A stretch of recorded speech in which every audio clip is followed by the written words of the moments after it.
आप सबके साथ शांत हो जाए, जो जहां हैं सो हैं। दादा, ओ दादा, मेरा आप लोग सबके साथ एक राजनीतिक संबंध है, मैं स्पष्ट करना चाहता हूं। आपके सामने भारतीय जनता पार्टी का कोई नेता नहीं, आपके सामने केंद्र सरकार का कोई मंत्री नहीं, आपके सामने आपका परिवार का सदस्य ही आया है। और ये इसलिए मैं आपसे कह रहा हूं क्योंकि आप लोगों का और हमारा बहुत पुराना एक पुश्तैनी संबंध है। इस क्षेत्र के साथ माधव महाराज के समय से विकास हो, प्रगति हो, बांध हो, अन्नदाताओं का विकास हो, सिंधिया परिवार के साथ एक भावनात्मक कड़ी आप सबके साथ जुड़ी हुई है। और इसलिए मैं कोई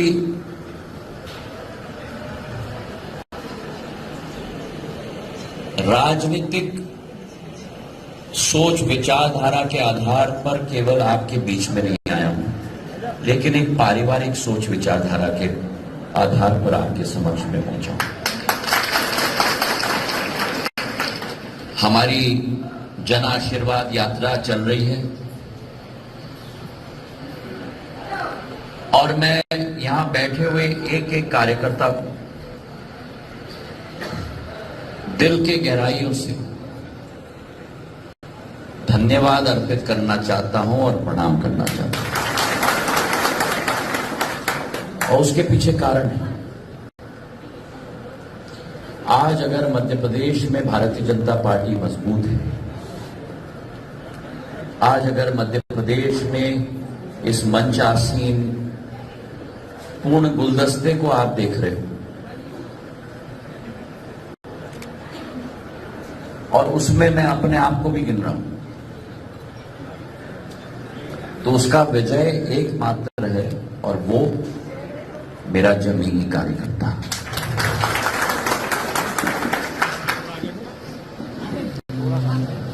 भारतीय जनता पार्टी की नींव आप हो, भारतीय जनता पार्टी की आन बान और शान आप हो। अब भैया कठिनाई यही होती है, मंच पे ही कठिनाई होती है, यहां कोई कठिनाई नहीं होती।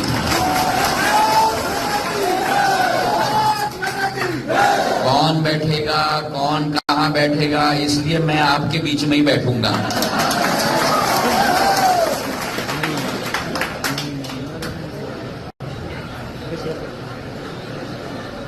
मैं सदैव मानता हूं कि जिंदगी कभी भी कुर्सियों की खेल नहीं होनी चाहिए, क्योंकि कुर्सी वो चीज है जो आज रहेगी लेकिन कल चली जाएगी। जिंदगी अगर कोई चीज होनी चाहिए तो लोगों का दिल जीतने का संकल्प होना चाहिए।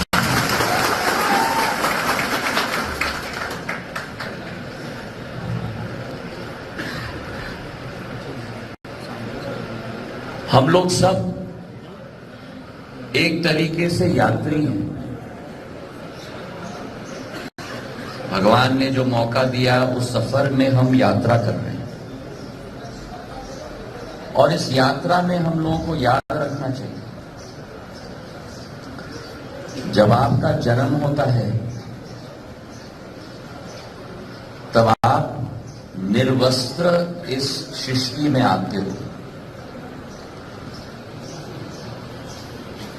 और जब आपकी मृत्यु होती है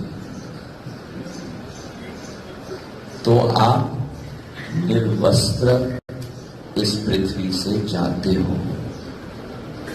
वो जाने के समय में कोई नहीं पूछेगा कितने बार विधायक बने, कितने बार सांसद बने, कितने बार मंत्री बने,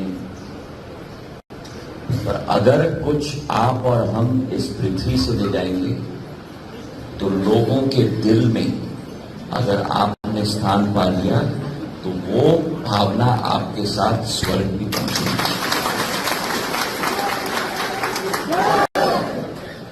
आज हम लोग एक बड़ी सभा करने वाले थे थांडला में। आप लोग सब में भी बहुत ऊर्जा थी, मुझ में भी बहुत आशा थी,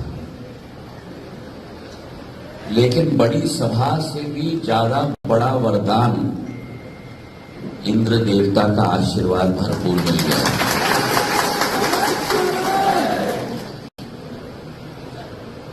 क्या हाल हमारे प्रदेश में हो रहा था। वर्षा गायब हो गई थी। 120-22 सालों में सबसे कम वर्षा इस बार हुई थी। और हमारा और आपका प्रदेश एक अन्नदाताओं का प्रदेश है, कृषि प्रधान प्रदेश। किसान ने अपनी बुआई कर दी थी, किसान ने अपना खाद डाल दिया था, पानी का नामो निशान नहीं। और इसलिए मैं समझता हूं कि इस जन आशीर्वाद यात्रा के साथ साथ आप देखो भाजपा को जन आशीर्वाद यात्रा के साथ साथ इंद्र देवता का आशीर्वाद भी साथ साथ करना। जो नदियों में उफान आ रहा है, आज मैं ब्रिज क्रॉस कर रहा हूं तो नदी का लेवल ब्रिज के लेवल तक आ रहा है। मैं चाहता हूं आप और हम इंद्र देवता के सामने हाथ जोड़े कि अगले 5-6 दिन ऐसे ही वर्षा हो, सारे बांधे भर जाएं, सारे नहर बन जाए, ताकि अगले साल तक पानी की कोई कमी नहीं। राहत चुनाव का होता है।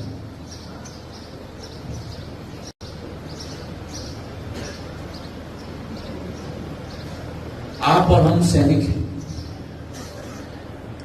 आप और हम कार्यकर्ता हैं। अगले 80 दिन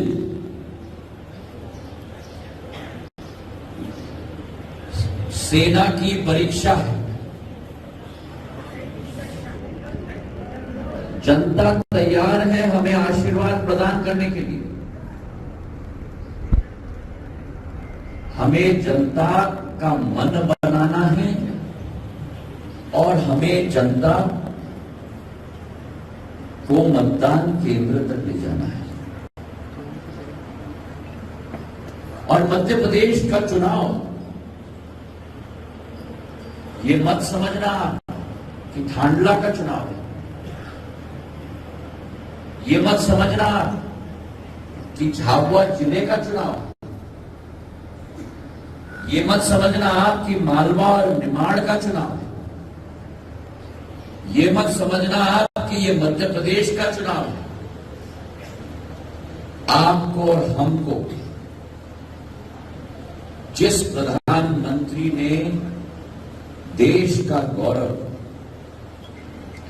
विश्व पटल पे पहुंचाया है, जैसे कोई प्रधानमंत्री ने 75 वर्षों में इस स्वतंत्र भारत का गौरव ना पहचाया होगा।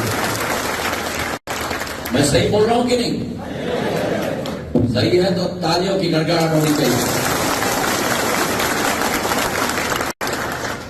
जिस प्रधानमंत्री ने देश के तिरंगे को भारत के अंदर केवल गाड़ के नहीं रखा, लेकिन विश्व पटल पे गाड़ के रख दिया। सही है कि नहीं?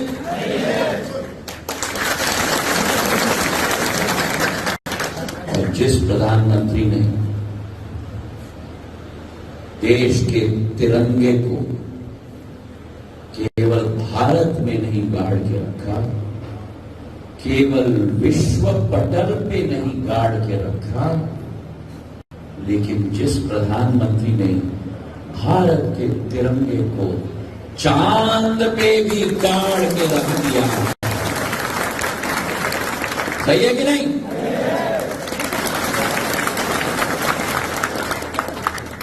उस प्रधानमंत्री के हाथों को मजबूत करना है, करना है, पीछे से करना है, कांग्रेस को सुनाई देना चाहिए, करना है, दिग्विजय सिंह जी को सुनाई देना चाहिए, करना है, कमलनाथ जी को सुनाई देना चाहिए, करना है। तो फिर आप और हम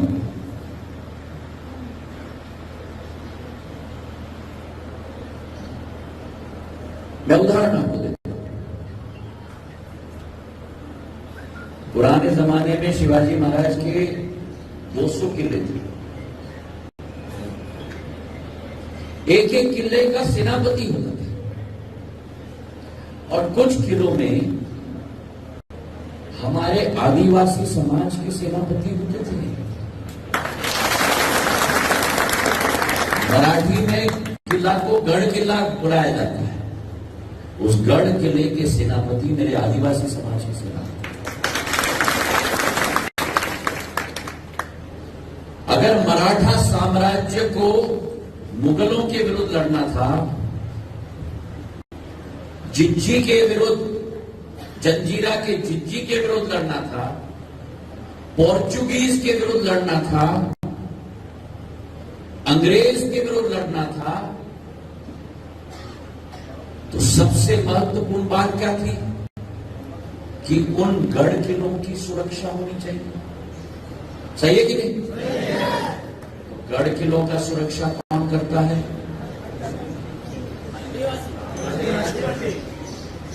और उस गढ़ किले का सेनापति, गढ़ किले का सेनापति आदिवासी हो या जो भी सेनापति गढ़ किले का है। शिवाजी महाराज के 200 किले थे और उन किलों में हीरा, रायगढ़ का किला होता था।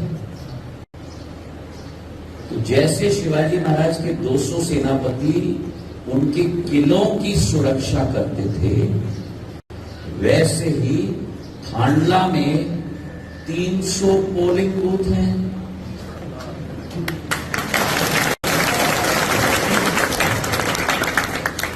तो अगर आप मेरे साथ सहमत हो कि प्रधानमंत्री के हाथों को मजबूत करना है कि नहीं? करना है कि नहीं? तो फिर आपको अपने किलों को मजबूत करना है कि नहीं?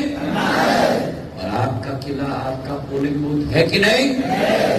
और इसलिए हम कहते हैं मेरा पोलिंग बूथ सबसे, बोलो मेरा पोलिंग बूथ सबसे मजबूत।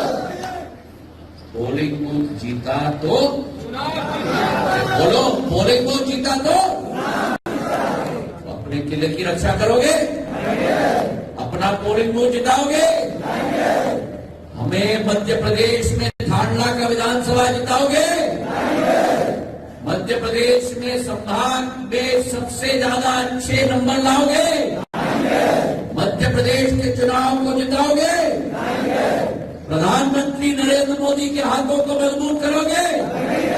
हाथ उठाकर मुट्ठी बांधकर मेरे साथ बोलो, भारत माता की, भारत माता की, भारतीय जनता पार्टी के कार्यकर्ताओं की, भारतीय जनता पार्टी के किले के सेनापतियों की,